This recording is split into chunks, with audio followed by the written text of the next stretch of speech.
Leave நாள்னாவே கூட இருக்கிற குட்டீஸுங்கெலாம் வந்து மாமா இங்கே காரில் ரவுண்ட் அடிச்சுட்டு வரலாம் மாமா அப்படிம்பாங்க. நாங்கள் பெரும்பாலும் வந்து இந்த கிராமத்து பகுதியை நோக்கி தான் போவோம். அப்படி தான் நாங்கள் வந்து இந்த கோபிச்செட்டிப்பாளையத்துலேருந்து இந்த பெருந்துறை போகிற வழியில் இந்த கிராமம் ஒரு திங்களூர் அப்படின்னு சொல்லிட்டு ஒரு ஊர்.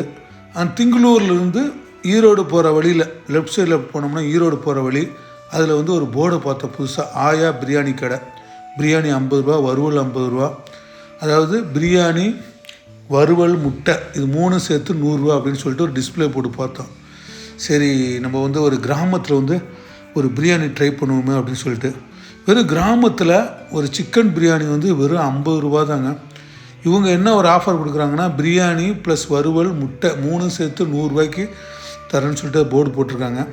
சரி நம்ம வந்து முதல் முறையாக அந்த கடைக்கு போகிறோம். அதுவும் ஆயா பிரியாணி கடை அப்படின்னாவே அவங்க பெரியவங்கெல்லாம் சமைச்சிருப்பாங்க, டேஸ்ட்டாக இருக்குன்னு சொல்லிட்டு அப்போ அங்கே தான் நாங்கள் சாப்பிட்டோம். சரி கூடவே வந்து பிரியாணி, முட்டை, வறுவல் நல்ல டேஸ்ட்டு.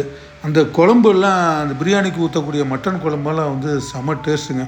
அதனால் கண்டிப்பாக உங்களுக்கு ஒரு வாய்ப்பு கிடச்சிதுன்னா நீங்கள் வந்து திங்களூர் அப்படிங்கிற ஊர்லேருந்து ஈரோடு போகிற வழியில் அம்மன் கோயில் பஸ் ஸ்டாப் இருக்கும், அங்கே வந்து ஆயா பிரியாணி கடை இருக்கும்.